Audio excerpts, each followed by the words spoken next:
Hello everyone, very good evening to all of you. Welcome to the Unacademy YouTube live session. I am Dr. Devesh and I am going to discuss about the pathology, right? And as I have told you, today will be the second part of the male genital system, where I will be teaching you about the all the images and related things which are important for your exam. So previous episode we have discussed about the seminoma and non-neoplastic lesions. Now I'm going to discuss about the non-seminomatous condition and the prostate cancers, right? So prostate pathology and the non-neoplastic and the non-seminomatous condition we are going to discuss in this particular session, right? So let's start with the prayer that you all should have a great and grand success in every exams of your life. Stay healthy, safe and strong in this pandemic.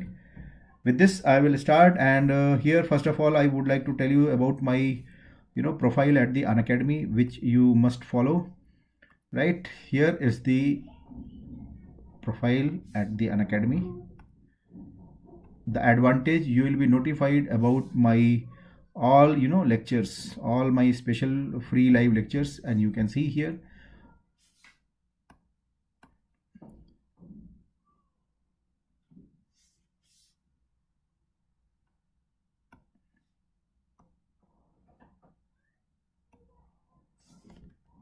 right. So you can see my all free special lectures, right, special live lectures. You can see they are all there, and that will be extremely helpful when you are going to write your NEET PG exam. So please watch it, and here you will be also notified about the upcoming lectures, which is the pre-live lecture, and at the plus courses. If you subscribe the Unacademy, then also you will be notified what are my schedules going to come in the upcoming days, right? And if you are going to subscribe any of the courses at Unacademy, you can use my name as a code Dr. Devesh 10, and this will help you to have a 10% of discount also, right?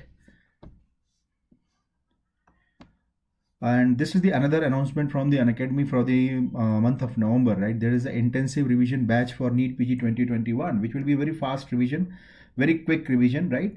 As you can see here, I will be discussing about the high yield probable question for the last year, right? And the special focus on the images, right? It will be very concise. It's a kind of last minute revision, the first 11th hour revision, you can say. Strategy and tips, I will be telling you about how to handle the MCQs, how to apply all those things, what you should do in exam time also along with this course.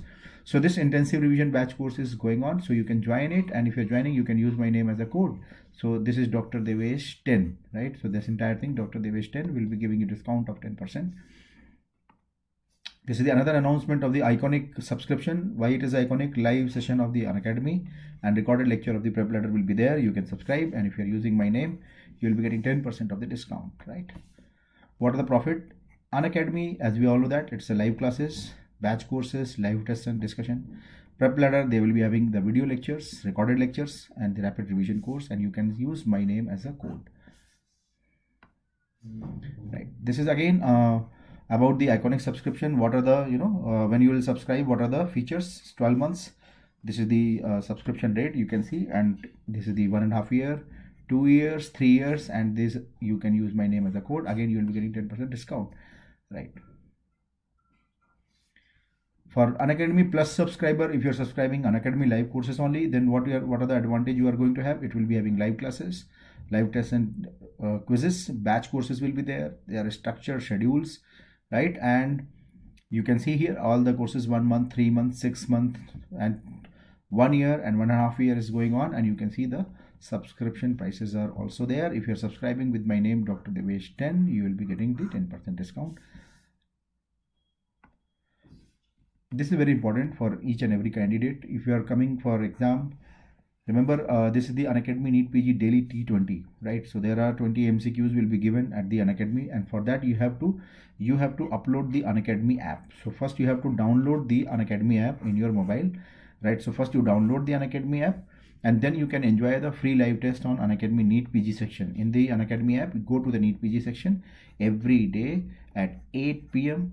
you are going to see the live test, right? Fine.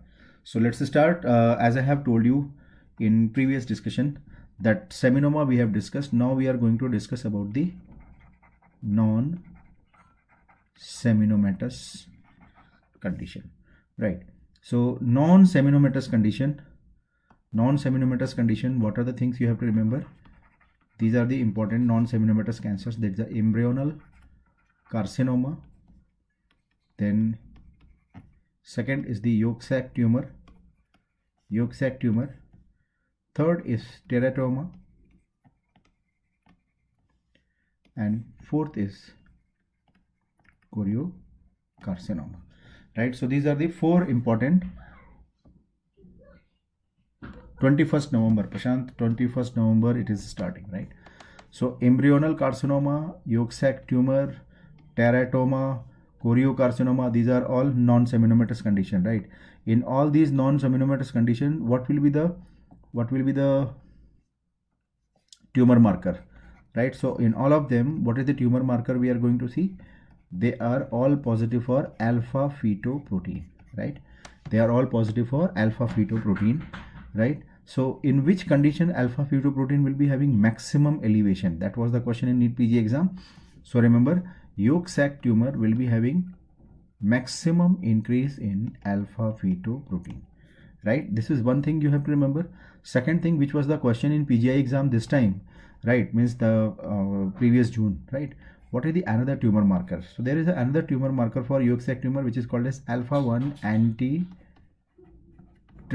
So alpha 1 antitrypsin is another tumor marker you will be seeing in the yolk sac tumor, right? So these are the important point you have to remember. Fine. Let's start one by one. When we are going to see the embryonal carcinoma, as you can see that entire mass is hemorrhagic, right? So what I'm showing you here, hemorrhagic mass, right? Embryonal carcinoma will be showing you hemorrhagic mass on gross examination. Remember where you are going to see this? When you are going to see the gross examination, hemorrhagic mass will be there. You can see all these areas are hemorrhagic areas, right? All these areas are hemorrhagic areas, right? So these are all hemorrhagic areas, right? So we are seeing all hemorrhages only, right? Now when you are going to take the section from here, what you are going to see? Now you are going to see two histological pattern, right? One, you are going to see two histological pattern. This is number 1 and this is number 2, right? So what are these two? If you look at the number 1, right, number 1 is showing you solid pattern of the growth of the tumor. So this is called as solid pattern. You cannot see any lumen, right? You cannot see any lumen. If you look at the if you look at the cells here, you can see all these are present in the sheets, right? They are all present in the sheets, right? And these are all large vacuolated cells and all bizarre cells, very you can say that pleomorphic cells are there, right? Because they are having no differentiation. Some are big, some are large, their nucleus is hyperchromatic, and you can see there is a atypical mitotic figure here in this picture. You can see here, this is the atypical mitotic figure which I am marking with the yellow color, right?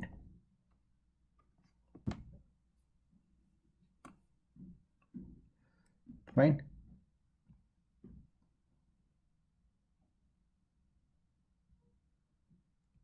Right. So first number is solid pattern. This pattern, if you are looking at this pattern, can you see this?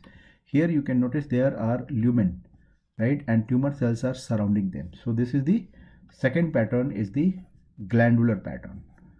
Glandular pattern, right? So now you understood. Embryonal carcinoma will be having two patterns, solid pattern and glandular pattern. And what is the common thing to both of them? They will be having undifferentiated tumor cells. So what we are going to see here, undifferentiated tumor cells, right? And in this undifferentiated tumor cells, how is the cells? So as I said, you are going to cells are pleomorphic, right? Pleomorphic means variable shapes and sizes of the both cell as well as nuclei, right? So nucleus, cell, both are having variable shapes and sizes, right? So that is the feature of embryonal carcinoma.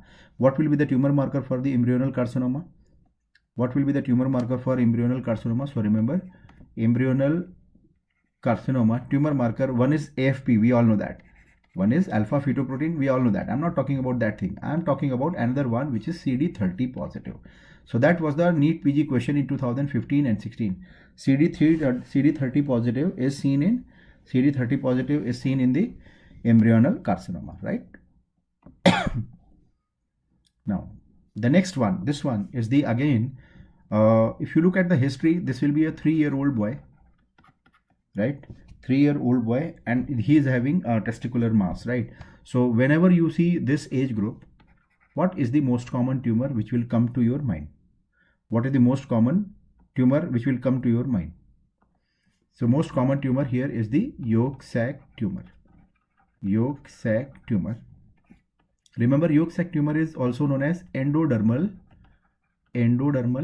sinus tumor. So they are also known as endodermal sinus tumor, right? So these are also called as endodermal sinus tumor. And in this endodermal sinus tumor, what are the findings you are going to see on histological examination? Can you notice? This is the area where you are seeing the RBC, right? So what is this? This is the centrally located blood vessel. So this is centrally located blood vessel, and around this blood vessel, now you can notice these are the tumor cells, small tumor cells, right? So what are these things? Central blood vessels covered by tumor cells, right?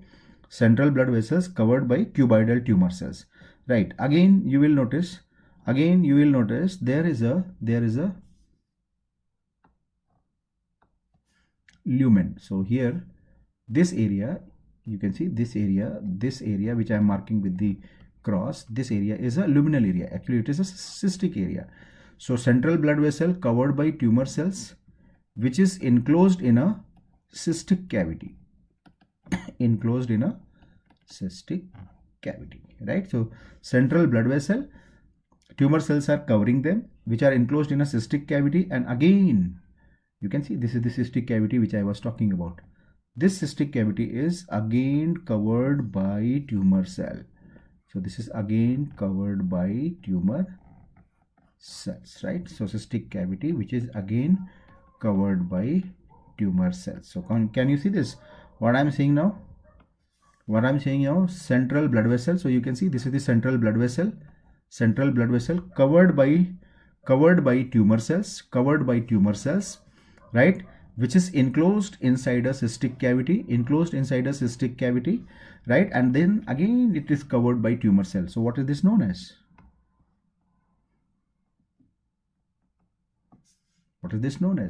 This is called as Schiller-Duval bodies, right? So this is known as Schiller-Duval body. And Schiller-Duval body is also known as glomeruloid body. So please remember, these are the both names which examiner ask in exam. Schiller-Duval bodies are also called as glomeruloid bodies, right?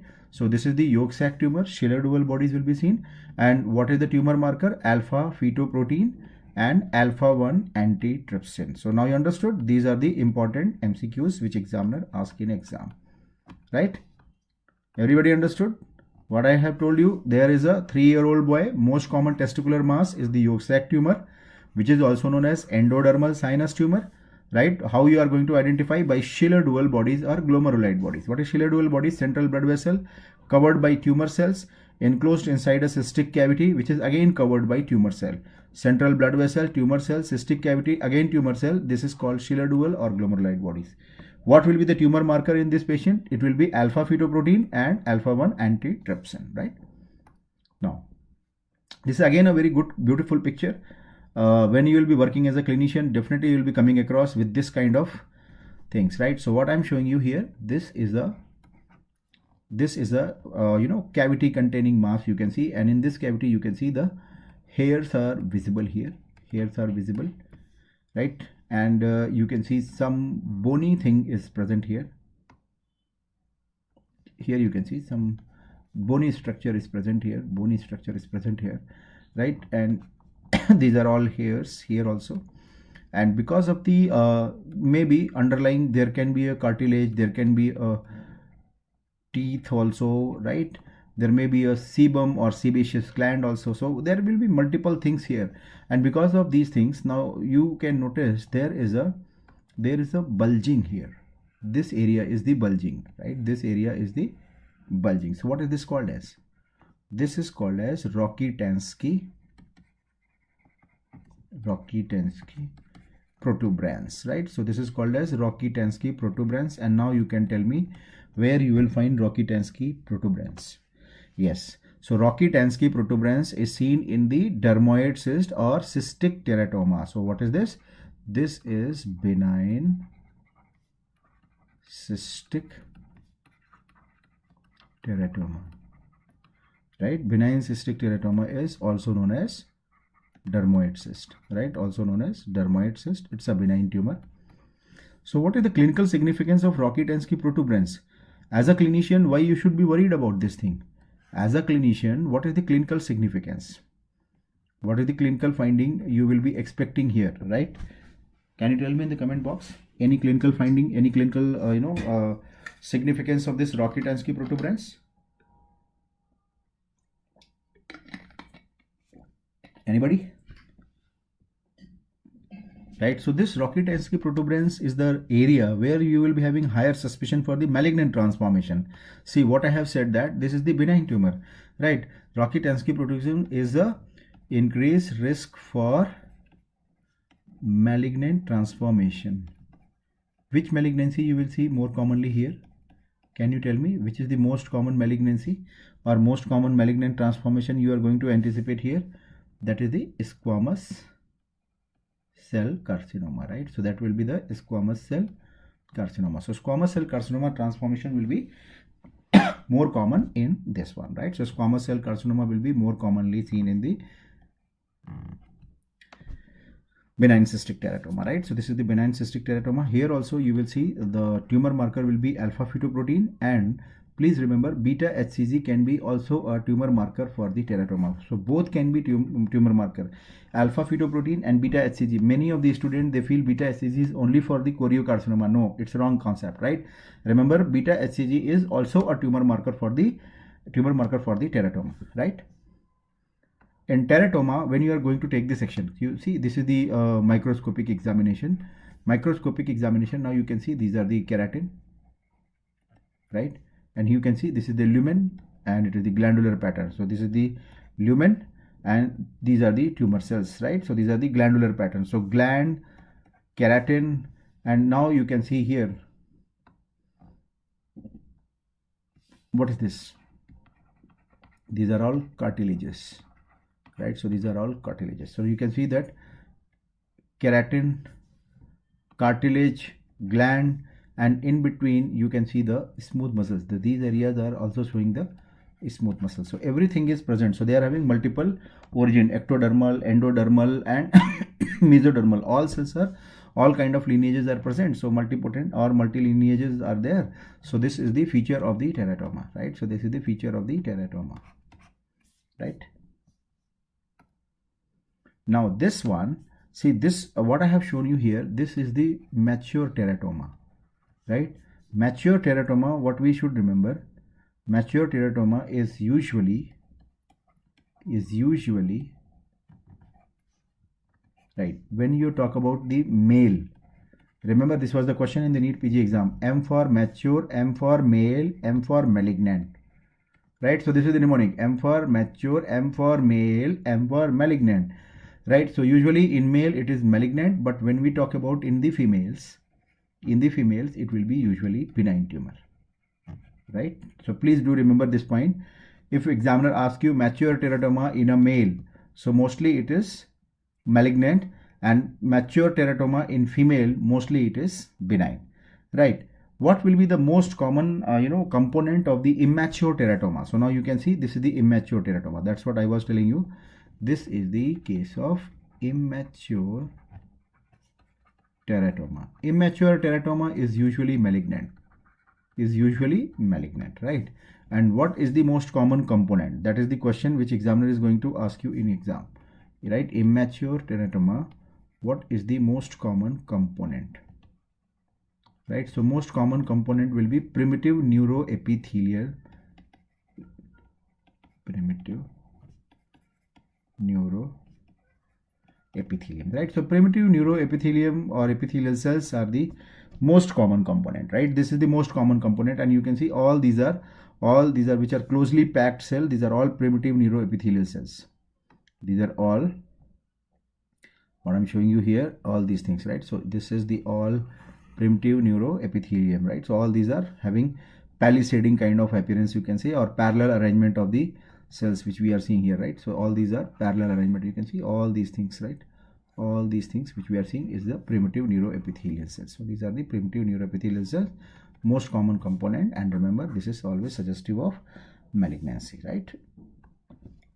This one is choriocarcinoma. See, choriocarcinoma, as we all know that they will be having positive for beta HCG, which is the tumor marker for choriocarcinoma. Choriocarcinoma, if you see, there is a two kind of cells you are going to observe, right? What are these two kind of cells? One is cytotrophoblast and second is syncytial trophoblast, right? And when you are going to see the cytotrophoblast, how will be these cells? These are polygonal cells with clear cytoplasm, right? Like this. So I'm marking with the blue. This one is called cytotrophoblast. So blue color cells which I'm showing you, all these are cytotrophoblast. So this is the cytotrophoblasts, right? So these are the cytotrophoblast. How will be the syncytial trophoblast? So with red color I will show you, right? They are large multinucleated cells with smudged nuclear chromatin, right? So nuclear chromatin will be smudged. So this will be the feature of syncytial trophoblast. So this one, the red color which I am showing you, this one. So all these are syncytial trophoblast, right? So all these are syncytial trophoblast, right? Syncytial trophoblast is a source of beta HCG secretion, right? This also examiner asks, okay, what is the source of beta HCG? So syncytial trophoblast is the one which are going to secrete and synthesize beta HCG, right? So that is why they are beta HCG positive. Remember, it is only beta HCG which is a tumor marker. That is also one important MCQ. Alpha HCG is not considered as a tumor marker. Remember this point. Alpha HCG is not a tumor marker, right? Alpha HCG is not a tumor marker. Why? Because alpha subunit resembles like FSH, LH and TSH hormones, right? So that is why it is not considered as a tumor marker. So now I understood alpha HCG is not a tumor marker because alpha component is resembling to the FSH, LH and TSH. Right? So these are all important questions. So how we are going to identify choriocarcinoma? By seeing the syncytial trophoblast and cytotrophoblast. When you are seeing these two things, that means you are seeing a choriocarcinoma. Choriocarcinoma can be testicular, means the gonadal also and placental also. So here also we have to remember that gonadal choriocarcinoma is having more poorer prognosis than placental one, right? So these are the important MCQ. Gonadal is more aggressive, more metastasis and more resistant to the therapy, more resistant to the treatment. So overall they will be carrying bad prognosis. So please do remember these points, right? So choriocarcinoma is placental also and choriocarcinoma is gonadal also. Which will be having worse outcome or worse prognosis? Gonadal choriocarcinoma, whether it is ovarian or testicular, they will be carrying poorer prognosis than the placental counterpart because gonadal carcinoma is more aggressive. Why more aggressive? Because there will be more metastasis, they are more resistant to the chemotherapy, and that is why they will be carrying poorer prognosis, right? This is the another picture of the choriocarcinoma. Just I wanted to show you, there are so much of hemorrhages. So they are also hemorrhagic tumor, and when you are going to see their gross specimen, they will be also hemorrhagic mass, right? So here you can see hemorrhagic mass and now I am just marking these are the syncytiotrophoblastic cells, and these are the cytotrophoblastic cells, right? Clear one. Cytotrophoblastic cell, and these are multinucleated syncytiotrophoblastic cells, right? So when you find this kind of thing along with the hemorrhages, then also you should have a high suspicion for the choriocarcinoma, right? Now coming to the prostate histology. In prostate histology, we have to first understand how will be the normal prostate cells will be looking like. So normal prostate cells will be having two layers, right? What are these two layers? Basal layer. Basal layer is having cuboidal epithelium, right? So now you can see that basal layer is cuboidal epithelium. Now look at this one, which I am showing with the laser pointer. You can see this is the basal layer, right? Basal layer. And how is the cell? These are cuboidal epithelial cell. So basal cuboidal epithelial cells, and then columnar secretory epithelial cells. So second row is, you can see there is a columnar secretory epithelial. So one layer of the basal cuboidal epithelial cell, one layer intraluminal site is the columnar secretory. So this is the normal prostate finding. Why we should know about this thing? Why I'm talking about this basic concept? Because then only you can understand what is the benign prostate hypertrophy or benign prostate hyperplasia, right? Benign prostate hyperplasia, what we are going to see, as I have told you, normally basal cell will be one layer and normal one layer of the columnar cell. But in hyperplasia, what will it be happening? It will be having hyperplasia of the both cell. So examiner can ask you, in benign prostatic hyperplasia, what is having hyperplastic? So hyperplasia will be involving basal cuboidal cell also, and it will be involving columnar cell also. So both will be yes Pooja, choriocarcinoma metastasis will be seen in the lung. It will be seen in the lung, and they are called as hurricane like lesion, because there will be very fast metastasis, right? Hyperplasia of both will be there. So as you can see, there are multiple layers of the cuboidal epithelial cells and multiple layers of the inner columnar epithelial cells. So hyperplasia of the both basal and columnar cell will be seen in the benign prostate hyperplasia, right? Along with this stroma between them, between the two glands, there will be stroma, and they will be also having hyperplasia. So stromal hyperplasia will be also present in them, right? Done. Fine. So benign prostate hyperplasia, how it will be looking like when you are going to see the biopsy of the benign prostate hyperplasia, how it will be looking. So now you can see that I'm just marking one area. You can see these are the basal cells, right? Very small basal cell. You cannot you can see a very fine very small cuboidal epithelial cells are like this. And now columnar cells are having proliferation, giving the papillary projections inside the lumen, right? So that is what you can see here. I have written there is a hyperplasia of the glandular and stromal tissue. So gland and stroma both have been hypertrophy. You can see this is the stromal tissue. This is the stromal tissue, and this is the glandular tissue. So both glandular and stromal tissue is having hyperplasia, right? Both are having hyperplasia with the papillary buds. So you can see papillary buds are all those columnar and cuboidal epithelial cells are having, right? And remember, basal cell layer is continuous. That is very, very important. When you find basal cell layer is continuous, that means it is a benign condition. So this is a sign of benign condition. That is why we are calling them as a benign prostate hyperplasia. And if this basal cell is damaged, that means it is not benign, it is a malignant lesion, right? So this is how you are going to identify the benign prostate hyperplasia. Basal cell will be intact, stromal hyperplasia will be there, glandular hyperplasia will be there, but the basal cell layer intactness is a very, very important factor for saying them as a benign tumor, right? So this is the high power view. Now you can see here the basal layer is intact, and you can see there is the columnar cell hyperplasia, right? So this is the basal layer, this is the basal layer, and this is the columnar cells, right? So both are having hyperplasia, and in between you can see the stroma is also present. So stromal hyperplasia is also there. So here I want to tell you a few important things which you should remember. Here you are seeing hyperplastic glands with the papillary enfoldings, right, with the myoepithelial. So this flat cell which we are seeing is the myoepithelial layer, right? Myoepithelial layer, right? The small nuclei near the basement membrane. So these are the small nuclei near the basement membrane is the myoepithelial layer or the basal layer, right? That is the basal layer only, right? Malignant gland will not have this layer. So remember, that's what I said. Basal layer is myoepithelial layer. where you are seeing the flat cells, right? So this will be absent in the malignant glands, malignancies.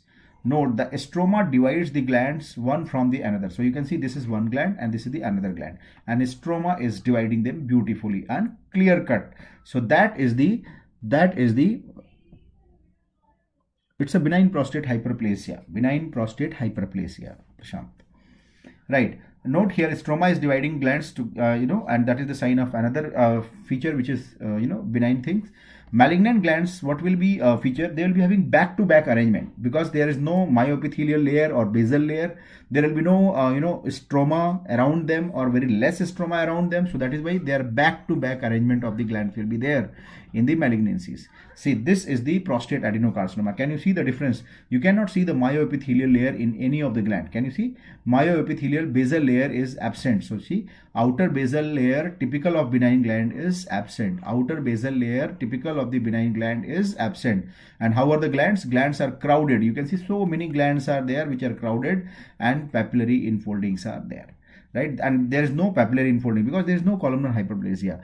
And if you look at the nuclei, prominent nucleoli is again a feature of the malignancy, right? So now I am going to mark here. You can see that there is no basal layer, right?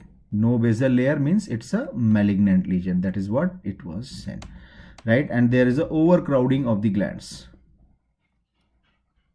Overcrowding of the glands, right? So done. So this is how you are going to identify prostate adenocarcinoma.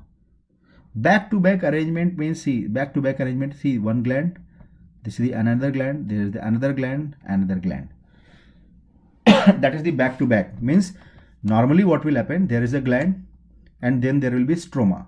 Then there is a gland, then there will be stroma. So this is the normal one, right? You are seeing the gland followed by a stroma. But what is this? There is no stroma. Back-to-back arrangement of the gland. Back-to-back arrangement of the gland. Now understood? Right. See, this is the another picture where you can see there is no gland pattern. There's a sheets of the tumor cells, and in the sheets of the tumor cell you can notice some of them which are marking. You can notice they are having very prominent nucleoli. Prominent and large nucleoli is a feature of prostate adenocarcinoma, right? So that is the feature of prostate adenocarcinoma. Now coming to the Gleason story, right? So this new Gleason grading system, which has been given by WHO in 2016, which is followed now, right? So in this new Gleason is grading or scoring. Gleason score does not start from 1, 2, 3. Previously it was 1, 2, 3, 4, 5, but now it is from 6 or more, right? So now you can see that Gleason score is arising from the 6 or more. So 6, then 7, then 7. 7 is the pattern, the primary pattern, secondary pattern. I will tell you what is the primary and secondary pattern. When primary pattern is 3, secondary pattern is 4, it is 7. When primary pattern is 4 and secondary pattern is 3, then also it is 7, right? But the earlier one, the primary pattern is the dominant pattern. If it is less, it will be grade 2. If it is more, it will be grade 3, right? So 6, 7, 7, 8, and then 9, 10.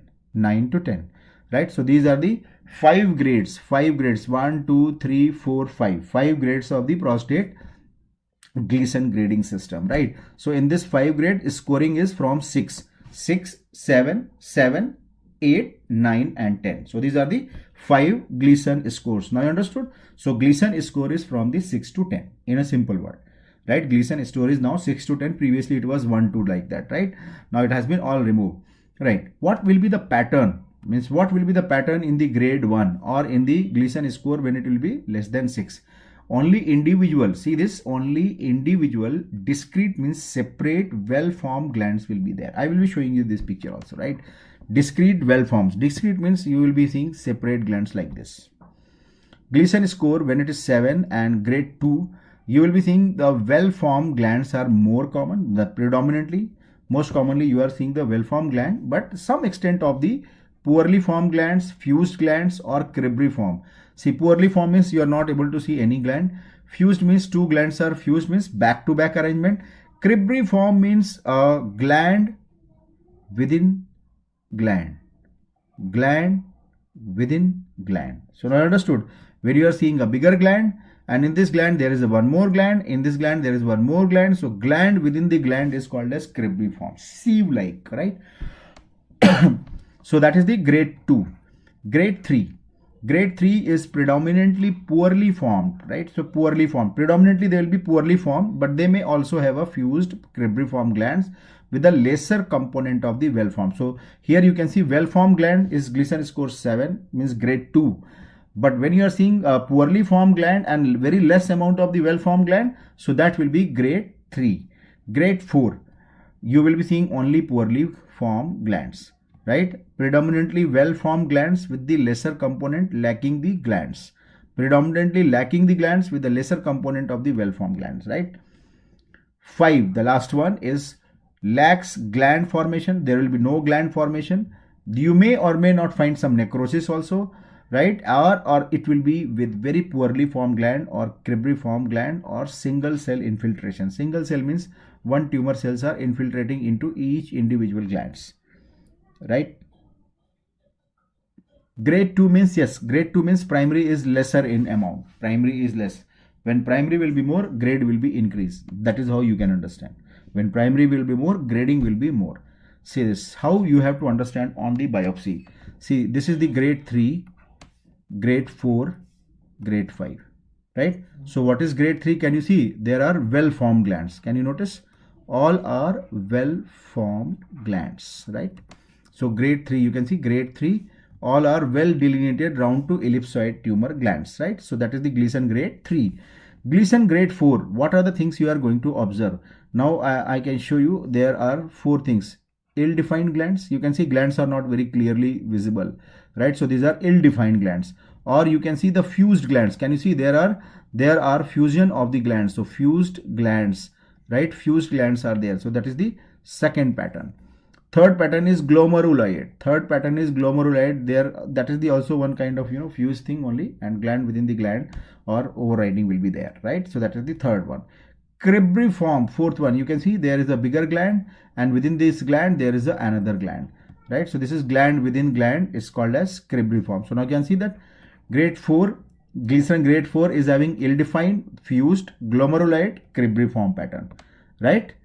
Gleason grade 5 is having solid and single. So that's what I was telling you, solid pattern or maybe single cells are seen. You can see these are all single individual tumor cells are singly seen. There is no gland formation, right? So these are the 3 Gleason grade pattern you are seeing, right? Glandular, second is the ill-defined, fused, glomeruloid or cribriform, and the grade 5 will be having solid and single, right? How to calculate the Gleason system, right? So how to calculate the 5 patterns? So you have to know that what is the most common pattern, right? Most common pattern is called as primary pattern, right? Second most common pattern is called as secondary pattern. So Gleason score is calculated by adding the most common pattern and the second most common pattern, right? So now I understood. Okay, glomeruloid. Glomeruloid is like a kidney shape, right? So why glomerular shape? Because they are having so many glands, and these are also like a fused glands and back-to-back arrangement of the glands. That is why it is called as glomeruloid appearance, right? Fine. Now in this Gleason scoring, you can see the most common pattern and the second most common pattern. Means the primary and secondary pattern we are adding, and then we are calculating the Gleason score, right? We are calculating the Gleason score. So minimum Gleason score is less than or equal to 6, and maximum Gleason score is 10. Minimum 6 means that these are well differentiated. Maximum Gleason scoring is the sign for grade 5, which is poorly differentiated, right? So everybody understood this Gleason scoring, right? Now this is the last slide, because many of you have attempted INI-CT exam today. You would have seen that paper was, it's a okayish type of paper. Questions were more as I always say that topics will be repeated, MCQ will not be repeated. but this time I think MCQ were also repeated, and topics were the same thing, same dermatitis herpetiformis which you study in the pathology, that came in the in dermatology, what is the treatment of that thing. So what I mean to say that the topics are important, target the topics, finish them off. They are going to repeat the topics, not the MCQ, right? So please do not give up at this moment, do not lose hope if you have not done well. Even if you are able to identify what options were there, and you can rule out two options, but the remaining two options you are confused, that is also a very good sign that you are near to your preparation, means you are near to cracking this exam, because just you have to give more number of revision. If you have this kind of things in this exam, it means you are very close to your success. Please keep revising your notes, don't lose hope, even when your brain tells that there is no hope, right? So please remember this point. Sometime you have to listen to your heart also, right? So convince your heart for a new hope and prepare with the new zeal. Do not do not calculate or overdo all these things. Please don't think. Overthinking should not be happening at this moment, because you still have 2 months. Please remember, I'm telling you, in this November and the remaining month of the December, if we assume that All India will be conducted on the say 10th of the January, even I know that it has been postponed, but I will advise you, assume it is going to be conducted on this date only. So you have enough time now also to revise your own notes. Please remember, now you can give 90% of the time to your revision, and 10% of the time you can devote for the some newer topic, right? Not more than that. Some newer topic which some professor is teaching, not by your own self. Do not Google it, otherwise it will be gone. That's all. When your professor is teaching some newer topic, try to enhance those things, try to revise them, try to focus more MCQs on those things, right? JAT2 is most commonly seen in polycythemia vera. Right? So I hope this session you have liked it, right? So please share this with your friends, and keep commenting and keep interacting with me. Thank you so much to all of you. And again, best wishes for your upcoming exam and the result for this INI-CT exam.